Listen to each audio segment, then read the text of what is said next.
এক গ্রামের এক কোণে এক বৃদ্ধ লোক থাকত। নাম তার হাসিম চাচা।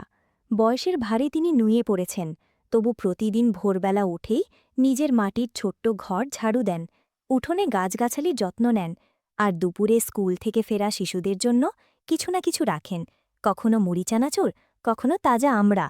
গ্রামের মানুষ তাকে শ্রদ্ধা করলেও তার সাথে খুব বেশি কথা বলত না, কারণ সবাই ভাবত তিনি একা, তার কোনো সন্তান নেই, হয়তো জীবনটা ব্যর্থ। কিন্তু ছোট ছোট শিশুরা হাসিম চাচাকে খুব ভালোবাসত, কারণ তাদের জন্য উনি ছিলেন এক গোপন বন্ধু, যার ঘরে গেলে গল্প, খাবার আর স্নেহ পাওয়া যায়। একদিন গ্রামের ধনী ব্যক্তি সাহেব আলী হঠাৎ ঘোষণা করলেন গ্রামে নতুন পাকা রাস্তাঘাট হবে। সবাই খুশি, কিন্তু দুঃসংবাদটি ছিল এই যে রাস্তার পরিকল্পনায় হাসিম চাচার ঘর পড়েছে, তা ভেঙে ফেলতে হবে। হাসিম চাচা মাথা নিচু করে বললেন, যদি সবার ভালোর জন্য হয় আমি বাধা দেব না। কিন্তু শিশুরা চুপ করে রইল না। তারা দল বেঁধে গেল চেয়ারম্যান সাহেবের কাছে। বলল, আপনারা রাস্তাঘাট বানান, কিন্তু দয়া করে হাসিম চাচার ঘরটা ভেঙে ফেলবেন না, ওটা আমাদের দ্বিতীয় ঘর। চেয়ারম্যান সাহেব হাসলেন, এই ঘরটা এমন কি আছে? এক শিশু বলল, ওখানে আমরা শিখি কিভাবে ভালো হতে হয়। চাচা আমাদের বলে, মিথ্যা বলো না, দয়ালু হও। ও ঘরটা স্কুলের চেয়েও বড় আমাদের কাছে। এ কথা শুনে চেয়ারম্যান সাহেব চুপ হয়ে গেলেন। সে রাতে তিনি নিজে গিয়েছিলেন বৃদ্ধের সাথে দেখা করতে। হাসিম চাচা চোখে জল, কিন্তু মুখে শান্তির হাসি।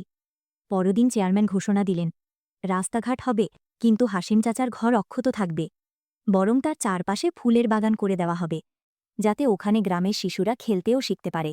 এই ঘোষণায় পুরো গ্রামে যেন একটা নতুন আলো ছড়িয়ে পড়ল। মানুষজন অবাক হলেও আনন্দিত, কারণ তারা বুঝতে পারল ভালোবাসা আর নৈতিকতা কোনো বিলাসিতা নয়, তা আমাদের সমাজের ভিত্তি। কিছুদিনের মধ্যেই হাসিম চাচার ঘরের আশেপাশে ছোট ছোট ফুলের গাছ লাগানো হল, গাঁদা, রজনীগন্ধা, বেলি আর গোলাপ। শিশুরা নিজের হাতে পানি দেয় গাছগুলোকে, নিড়ানি দেয়, খোঁজ খবর নেয়। চাচা তাদের শেখান, গাছ যেমন যত্নে বড় হয়, মানুষও তেমনই ভালোবাসায় বড় হয়। একদিন উপজেলা অফিস থেকে কয়েকজন কর্মকর্তা এলেন। তারা এই নৈতিক বিদ্যালয়ের কথা শুনে দেখতে এসেছেন। তারা চমৎকৃত হলেন শিশুদের আচরণ দেখে। কেউ জোরে কথা বলে না, কেউ ময়লা ফেলে না, সবাই চাচার শেখানো কথা মনে রাখে। নিজেকে ভালো রাখো, অন্যকেও ভালো রাখো। এরপর উপজেলা থেকে সিদ্ধান্ত হল, হাসেম চাচার এই ঘরটিকে নৈতিক শিক্ষা কেন্দ্র হিসেবে ঘোষণা করা হবে। সেখানে সপ্তাহে দুদিন গ্রামের অন্য বয়স্করাও আসবেন, শিশুদের গল্প বলবেন, গান শেখাবেন, জীবনের অভিজ্ঞতা ভাগ করে নেবেন।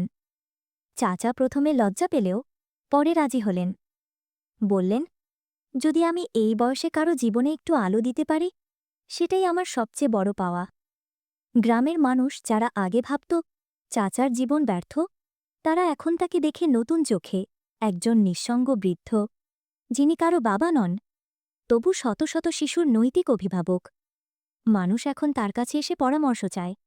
কেউ অসুবিধায় পড়লে চাচার দ্বারস্থ হয়। বছর ঘুরে গ্রামে উৎসব হল। সেই উৎসবে হাসেম চাচাকে সম্মাননা নাগরিক হিসেবে সম্মাননা দেওয়া হল। মঞ্চে উঠে তিনি বললেন, আমি কিছুই করতে পারিনি, শুধু কিছু শিশুকে ভালোবাসতে শিখিয়েছি, ওরা শিখে নিয়েছে, সেই ভালোবাসাই ফিরে পেয়েছি। তালির গর্জনে ভরে উঠল মেলা প্রাঙ্গণ। শিশুরা দৌড়ে এসে জড়িয়ে ধরল তাকে। চাচার চোখ ছলছল করছিল, কিন্তু মুখে ছিল সেই চিরচেনা শান্তির হাসি।